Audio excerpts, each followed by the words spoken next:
नमस्कार।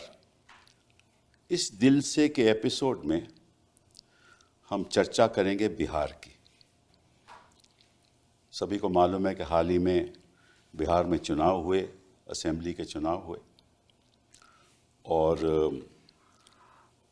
14 को रिज़ल्ट आ गया। और जो पार्टी जो 2020 के चुनाव में जिसके लगभग 75 सीटें थी, वो गिर के इस बार उसकी संख्या केवल 25 रहेगी, आरजेडी। और महागठबंधन का टोटल जो सीट आई हैं वो लगभग 35 सीट आई हैं। अब इसके पीछे कार्य क्या है, क्यों ऐसा हुआ, कैसे ऐसा हुआ, उसके बारे में तो हम बाद में चर्चा करेंगे। लेकिन अब अगर बिहार का इतिहास देखिए, आज के दिन भी बिहार सबसे पिछड़ा प्रदेश है। गरीबी देखो तो सबसे ज़्यादा, शिक्षा से संदर्भ में सबसे पीछे, स्वास्थ्य के संदर्भ में सबसे पीछे। फ्लड आते हैं तो बाढ़ ऐसे ही आती है तो गांव-गांव बह जाते हैं और कोई ख़ास सुधार हुआ नहीं। और जो बैकवर्ड कम्युनिटी है बिहार में, जो पिछड़े लोग हैं या बाकी लोग हैं, वही राज कर रहे हैं। 1990 से लेकर 2005 तक लालू जी का राज था, 2005 से लेकर अब तक नीतीश जी का राज था। और इस बीच कई चुनाव हुए। 2005 में नीतीश जी जीते, 2010 में असेंबली के चुनाव में नीतीश जी और बीजेपी साथ थे। फिर 2015 में जब चुनाव हुआ तो उस समय महागठबंधन साथ थे, हाँ, नीतीश जी और आरजेडी साथ थे। और फिर 2017 में नीतीश जी ने पलटी मार दी और वो बीजेपी के साथ चले गए। ये बिहार का इतिहास है। और उसके बाद 2020 में चुनाव हुए तो जो आरजेडी थी उसकी बहुत बढ़िया परफॉर्मेंस रही और जैसे मैंने बताया उसके 75 सीटें आई। तो लबाव जो राजनीति में बड़ा फेरबदल आया। और इस फेरबदल का कारण क्या है, क्यों ऐसा हुआ, कैसे ऐसा हुआ, कई लोग सवाल पूछ रहे हैं लेकिन कोई उत्तर साफ दिखाई नहीं दे रहा। कुछ शंकाएं तो हैं, उसके बारे में हम चर्चा करेंगे। और इसलिए आज हम इस ऐसी शख्सियत के साथ हैं जो एक कम उम्र में हिंदुस्तान का इतिहास उन्होंने रचा है। वो है तेजस्वी यादव जी। बहुत बहुत धन्यवाद आपका यहाँ आना।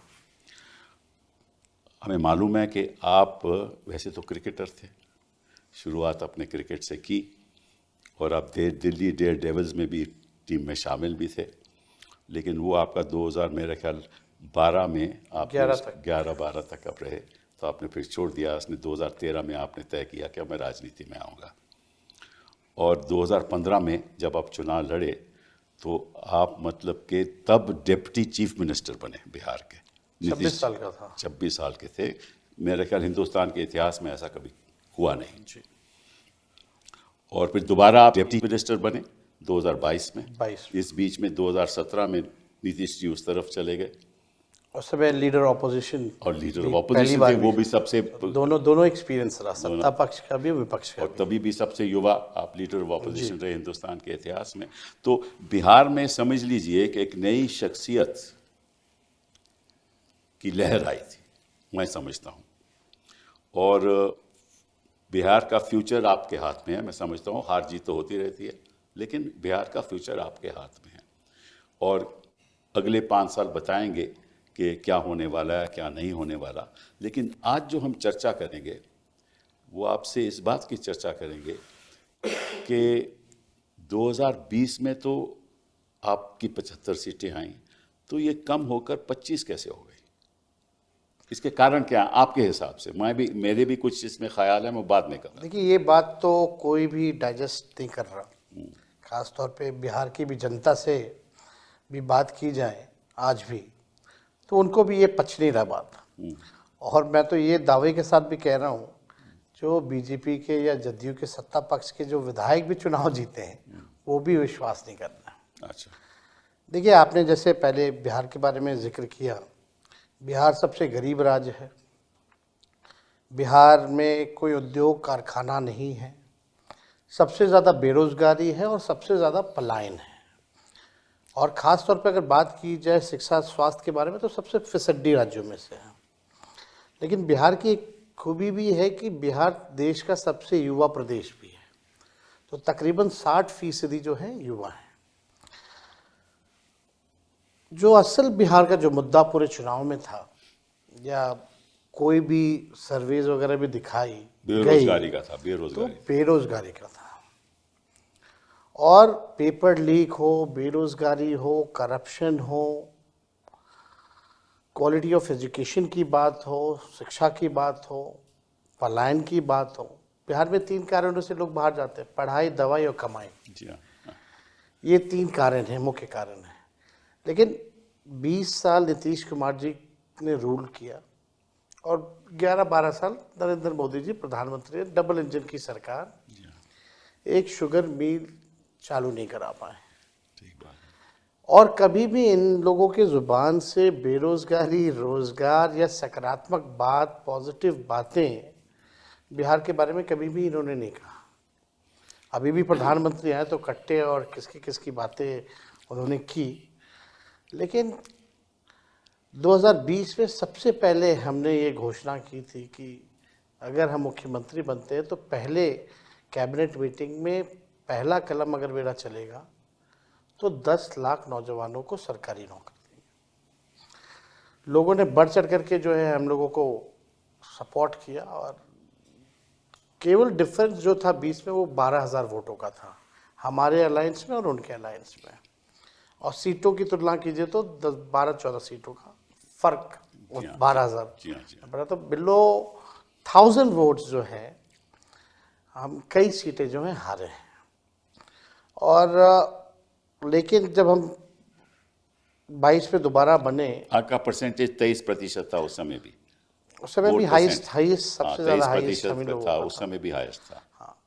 तो उस समय 19 जो लोकसभा के बाद और उसमें लगभग 8 से 10% हम लोगों ने कवर किया था, जी हाँ, अगर 19 की बात की जाए तो। लेकिन फिर अब दोबारा जब हम मुख्यमंत्री बने 22 में, तो हम लोगों ने पहला शर्त ही ये नीतीश जी के साथ था कि भाई एक तो कॉमनवेल्थ फोर्सेस को देश की गद्दी से हटाना है, दूसरा अगर हम आ रहे हैं तो 5 लाख नौकरियां या 10 लाख नौकरियों की कार्रवाई जो है वो होनी चाहिए, वरना लोग हमसे पूछेंगे कि सत्ता में आए तो क्या किया। और पहली बार आरजेडी ने नीतीश कुमार जी के साथ रहते हुए एजुकेशनल डिपार्टमेंट भी लिया और वहाँ से तकरीबन हम लोगों ने कई नौकरियों जो है लगभग उस दौर में 5 लाख नौकरी हम लोगों ने दी, 3.5 लाख नौकरियाँ प्रक्रियाधीन कराई। हमारे हटने के बाद भी पेपर लीक हुआ। तो मेन मेरा ये कहने का मतलब है कि बेरोजगारी जो था वो सबसे बड़ा मुद्दा था और लोगों ने बढ़ चढ़ करके, हम तो हर जगह कैंपेन गए, जो लोगों का जो गुस्सा जो सरकार के प्रति रहा, जिन लोगों ने लाठियां खाई, वो लोग नहीं चाहते थे कि एनडीए की सरकार जो है दोबारा बने। नया बिहार बनाना चाहते थे, ऐसा बिहार जो पढ़ाई, दवाई, कमाई, सिंचाई, सुनवाई और कार्रवाई वाली सरकार हो। लेकिन आपको एक शब्द में हम बता देंगे कि चुनाव में हुआ क्या। उस बात का जवाब नहीं आया कि क्यों आप समझते हो कि ये हम ये कह सकते हैं कि लोकतंत्र हारा है, मशीनरी जीती है। लोकतंत्र हारा है, मशीनरी जीती है। मशीनरी जीती है। अच्छा, वो मशीनरी के कई पहलू हो सकते हैं। देखिए उसके मतलब जो चीज़ें जो उम्मीद लगाई जा सकती है कि भाजपा और ये लोग करेंगे, उन लोगों ने कोई भी चीज़ छोड़ा नहीं इस चुनाव में करने से। आप देखिएगा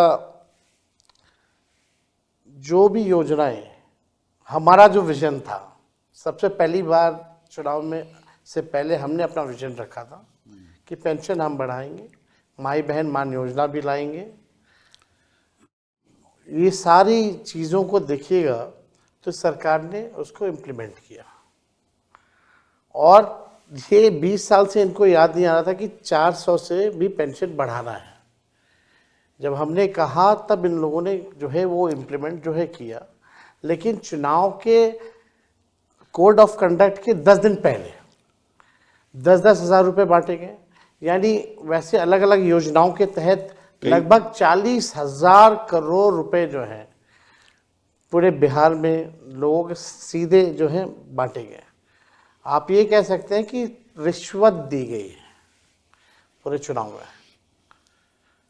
लेकिन अभी भी ये बात नहीं समझ में आ तो रहा। फिर आप समझते हो कि ये इस पैसे की वजह से और इस सॉर्ट ऑफ जो राहत दी गई, मतलब एक तो जो 10,000 स्कीम है, जो 1,40,00,000 महिलाओं, किसानों को भी दिया गया, किसानों को भी दिया वृद्धा गया, पेंशन, सामाजिक सुरक्षा पेंशन के तहत भी दिया गया, और जीविका ये दीदियों को भी दिया गया, सबको दिया महिला रोजगार जो योजना है गया। जी हाँ, उसके हवाले जो है पैसे जो है जिस दिन वोटिंग पड़ रही है उस दिन भी खाते में आ रहे हैं। जी हाँ, ये वो तो ठीक है। तो आप समझते हो कि इस वजह से लोग प्रभावित हुए? मेरे ख्याल से ये अगर आप देखेंगे तो बड़े इंटरेस्टिंग डेटाज हैं। हमारा वोट बढ़ा है, मतलब हमें थोड़ा सा हमारा 23% आपका परसेंटेज वही रहा है, थोड़ा सा बड़ा भी है। लगभग 32 लाख वोट हमारा बढ़ा है जी हाँ, पिछले चुनाव के मुकाबले। जी हाँ, जी हाँ, तो बढ़ा है तो मतलब हमको औरों का भी वोट मिला है, सबका वोट मिला जी हाँ, जी है। यानी अगर पूरी गठबंधन की बात की जाए तो 1,90,00,000 वोट हम लोगों को जो है मिले हैं। जी हाँ। अब ये बात ये समझ में आ रहा है कि भाई डेटा अगर आप देखें तो बैलेट में जो पोस्टल बैलेट जो वोटिंग वो होती है, उसके बाद में अभी चर्चा करेंगे। जी। बट वोट आपका बढ़ा है, इसमें कोई शक नहीं, वोट बढ़ा है एकदम। इसमें शक नहीं। आपका परसेंटेज भी 23% रहा है और बीजेपी का लगभग मेरा ख्याल 20% है और नीतीश बाबू का थोड़ा 18% है। वो तो हमें मालूम है, लेकिन अगर उनका मिला लिया जाए तो उनकी जो परसेंटेज है आपसे कहीं ज़्यादा है। तो लोग ये भी कह सकते हैं कि ठीक है, आप 23% रहे, बाकी लोगों से आपको वोट नहीं मिले। ये एक विषय हो सकता है और जिस पे चर्चा हो सकती बट है। ये भी एक है ना कि 20 साल पुरानी जो सरकार है वो भी ठीक है आपकी बात। और उसकी एंटी इनकम्बेंसी जो है 16% वोट उनको बचाने के लिए नहीं पड़ रहे हैं। कभी भी अगर देखा गया है, अगर वोट की परसेंटेजेस बढ़े हैं तो वो बदलाव के लिए जैसे वोट पड़े हैं। बट अब बात पोस्टल बैलेट पे आती है। देखिए, जो पोस्टल बैलेट होते हैं उन्हीं लोगों के होते हैं जो सरकारी नौकरियों में हो, ठीक है ना, कोई शिक्षक इंस्पेक्टर होते हो, हैं, शिक्षक होते जो हैं, सर्विस में या होते सर्विस हैं, के लोग होते हैं, जो army on duty on election duty, में लगना ठीक है होता ना, तो उनके और ये पढ़े लिखे लोग होते हैं। जी। तो मैं देख रहा था, यहाँ आंकड़ा देख रहा था कि अगर वहाँ देखा जाए तो शुरुआत में जो पोस्टल बैलेट के वोट पड़े हैं वो लगभग समझ लीजिए सबसे ज़्यादा आपको पड़े हैं। और उसको अगर हम कंस्टिट्यूएंसी में बदलाव लाएं तो 243 कंस्टिट्यूएंसीज में से 143 कंस्टिट्यूएंसी में आप लीड कर रहे हो जी। और 94 कंस्टिट्यूएंसी में एनडीए लीड कर रहा है और अदर्स 6।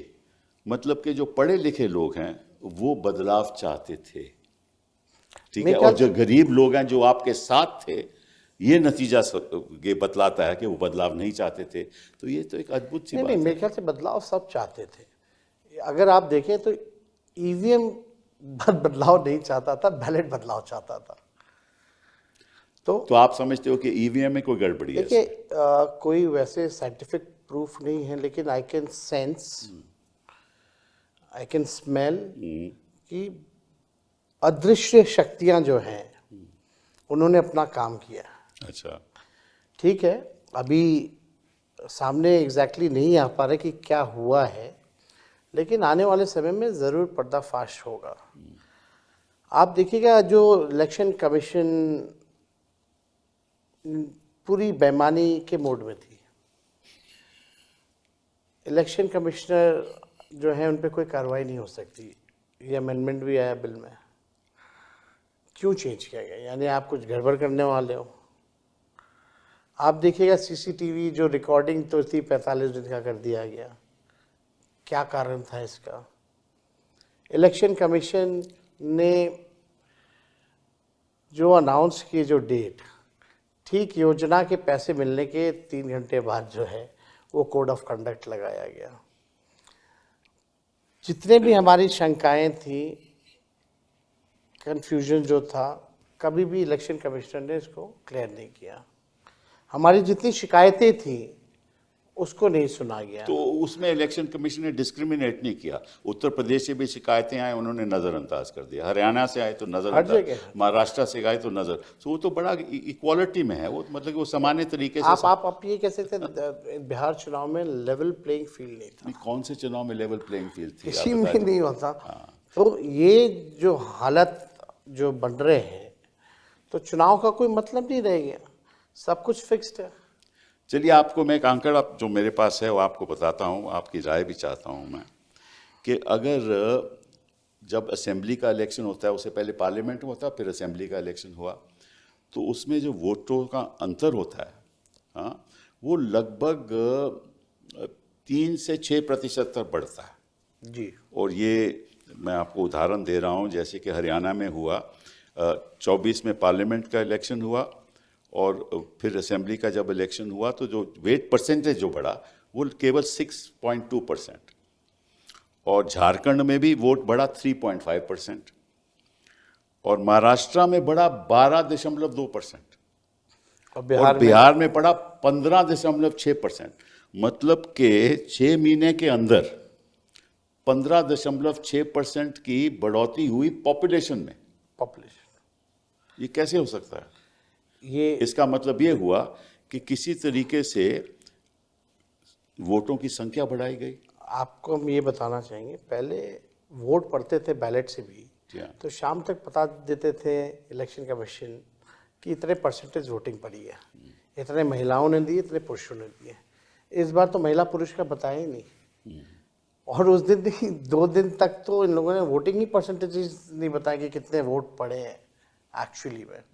मेरे को प्रेस कॉन्फ्रेंस करना पड़ा, फिर भी बेशर्मी इतनी कि जो दूसरा फेज का चुनाव खत्म हुआ उसके साथ इन लोगों ने इकट्ठे दिया। तो ये छुपाने वाली बात मेरे को पची नहीं। अब हमको ये लगता है कि ये वोट बढ़ाने की जो एक बड़ी साजिश है, वोट बढ़ाना ये मतलब मशीन बढ़ाओ। मशीन कैसे बढ़ेगा? तो बूथ की संख्या बढ़ा दो। तो ये पूरा खेल जो है, बूथों को बढ़ाया गया। बूथ बढ़ेंगे तो स्वाभाविक रूप से मशीनें बढ़ेंगी, मशीनें बढ़ेंगी तो इनकी जो अभी तो हम कोई ऐसा एविडेंस नहीं ला सकते, but I can sense it कि कुछ गड़बड़ है, कि कुछ ना कुछ ये लोग करते हैं। अगर आप एक बूथ पे भी अगर 20 वोट मैनेज कर लो तो उसकी बड़ी संख्या हो जाती है। और इस बार हम लोगों ने कई सीटें जो हैं बहुत कम कम मार्जिन से भी हम लोग हारे हैं। तो लेकिन जो नतीजा जो आया, 200 से भी ऊपर सीटें एनडीए को आ रही हैं, ये कोई भी या महाराष्ट्र का हो, इसको कोई बाय नहीं कर सकता। सर्वेज भी होते हैं, सैंपल्स भी आते हैं, तो आप देखिएगा जितना बड़ा आपका जो वोट पड़े हैं आपके इस बैलेट में, उतने कितनी बड़ी एजेंसी हो उससे ज़्यादा तो यही तो मैं कह रहा हूँ, जो पोस्टल बैलेट से जो वोट हैं वो 1,77,000 लगभग, और जो सर्वे होता है लगभग वो 40,000 45,000 मैक्सिमम का सर्वे होता है। तो अगर सर्वे कहता था, सर्वे भी ये नहीं कह रहे थे कि इनकी 202 सीटें आएंगी 243 में, ये सर्वे भी नहीं ये कह रहा था। लेकिन अगर आपका सैंपल पोस्टल बैलेट पर 1,77,000 है, जो सर्वे जो करते हैं उनसे कहीं ज़्यादा है, तो नतीजे हैं वो उस तरीके से आए क्यों नहीं।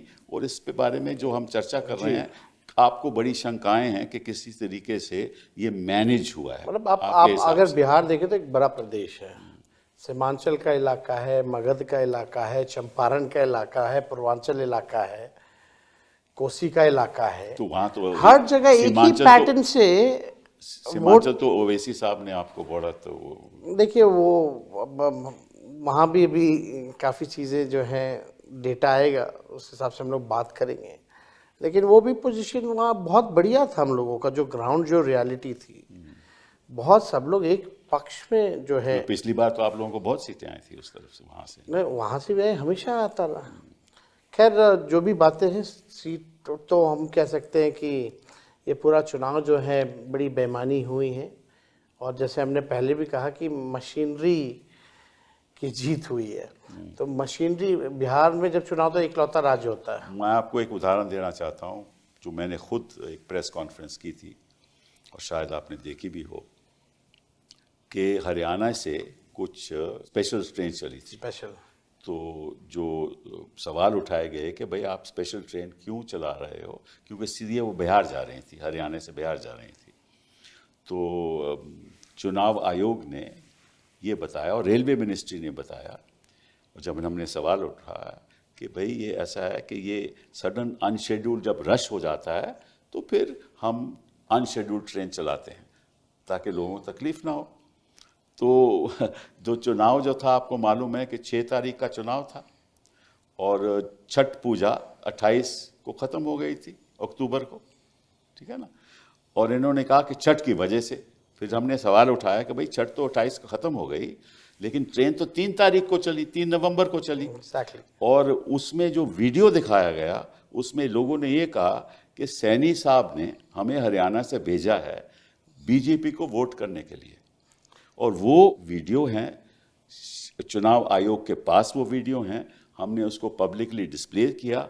और ऐसी ट्रेन 4 चली, हर ट्रेन में 1500 लोग थे, मतलब कि 6000 लोग हरियाणा से बिहार जा रहे हैं। और खर्चा सरकार बीजेपी कर रही थी, ये भी उन्होंने कहा कि बीजेपी खर्चा कर रही है, हमें पैसा उन्होंने दिया है और हम वोट बीजेपी को करने जा रहे हैं। ये चुनाव आयोग के सामने प्रूफ था। ना रेलवे मिनिस्ट्री ने कुछ उसके बाद कहा, ना चुनाव आयोग। अगर एक ही जगह से ऐसी ट्रेन चली हो तो मालूम नहीं कितनी जगह से कितनी ट्रेन चली। छठ में रेलवे मिनिस्टर ने घोषणा की थी कि 12,000 स्पेशल ट्रेनें चलाई हैं। अब पता नहीं डेटा कहाँ से लाते, 14,000 तो ट्रेन ही है पूरे देश में। अच्छा। और 12,000 जो है उन्होंने घोषणा की थी छठ में स्पेशल जो है वो ट्रेनें चलेंगी, और चली नहीं। लोग जो हैं टॉयलेट में ठूस ठूस करके आए, वो भी वीडियो है। अच्छा। और ये ठीक चुनाव से पहले ये ट्रेन जो है, जैसे आपने कहा, वो एकदम सत्य बात है। और केवल एक शहरों से ही नहीं, यही तो ना, कहीं से भी, बॉम्बे से, साउथ से, आपका कई जगहों से, नॉर्थ ईस्ट से, जहाँ भी बीजेपी की सरकार रही है वहाँ वहाँ ये काम जो है किया गया। तो इन लोगों ने किया है। अब बाकायदा उनको भाजपा का पट्टा दे करके, जी हाँ, खुद भाजपा के नेताओं ने कहा कि हमने टिकट कटवाया, पार्टी ने कटवाया है, लौटने का भी कटवाया है। चलिए मान लीजिए कि इतने लोग बाहर से आए, तो या तो खुद बीजेपी के लोग थे या पलायन की वजह से वो बिहार के वोटर थे। दो ही बातें हो सकती हैं ना। तो अगर तो पलायन की वजह से बिहार के वोटर थे तो आके उन्होंने वोट किया। देखिए, और अगर बीजेपी के वर्कर थे तो बहुत ही गंभीर बात है। ये तो है। लेकिन आप ये बताइए कपिल सर कि जो लोग बाहर पलायन करने गए हैं, वो लोग आकर के बिहार में इसलिए वोट देगा ना कि क्योंकि हमको बिहार छोड़ के ना जाना पड़े अगली बार से, या इसके लिए वोट देगा कि इनकी वजह से वो बाहर गए। जो भी मजदूर, जो भी पढ़ाई के लिए या दवाई के लिए, कमाई के लिए अगर बाहर जा रहा है, अगर वो वोट करने आता है तो वो बदलाव के लिए वोट करेगा, ताकि पलायन रुके, बेरोजगारी खत्म हो, उनको अच्छी शिक्षा मिले, अच्छी चिकित्सा मिले। ये तो ये बात सही है, लॉजिक एक समझ इसमें में और आया। मुद्दा है, इसमें और मुद्दा है कि अगर तो वो बिहारी है जो यहाँ वोट करने आ रहा है तो पहले वो छठ पे आएगा, छठ पे आएगा ना, छठ पे। तब तक तो वो वहीं होगा। एग्जैक्टली। तो ये ट्रेन तो 3 तारीख चल रही है। देखिए, दिवाली से लोगों का आना शुरू हो इसका जाता मतलब है। ये तो मतलब है ही नहीं, क्योंकि ये छठ पूजा के लिए तो नहीं आ रहे थे। ये तो 3 तारीख को ट्रेन चली, मतलब कि छठ पे नहीं आए वो, दिवाली सारा लोग का शुरू हो जाता है। ठीक है ना। तो फिर 3 तारीख को जब चली तो इसीलिए आए थे कि और वो कह रहे हैं बीजेपी को वोट करने आए थे, और चुनाव आयोग चुप है। तो इसका मतलब कि एक साझेदारी है। आपके हिसाब से क्या ये साझेदारी है, जैसे आपने कहा, चुनाव आयोग की, भाजपा की और सत्ता पक्ष के लोगों की, सबकी साझेदारी है? जितनी संवैधानिक संस्थाएं हैं सब आज के दिन में कॉम्प्रोमाइज हो रखे हैं। ये बात हम लोगों ने बार बार हर जगह कहा है। अल्टीमेटली ये देश पे लोकतंत्र को ख़त्म करके राजतंत्र लाना चाहते हैं। आरएसएस का एजेंडा ये लोग जो है लागू करना चाहते हैं। ये डेमोक्रेसी को एकदम ख़त्म करके संविधान को बदलना चाहते हैं। कुछ लोग कहते हैं, मुझे नहीं मालूम, कुछ लोग कहते हैं कि प्रदेशों पे अगर ये हावी हो जाएं और अगर इनकी सरकारें बन जाएं तो निश्चित रूप से इनको 2/3 बहुमत मिलेगी ताकि संविधान बदल सके। और संविधान बदल लेंगे तो फिर ये कुछ भी कर सकते हैं।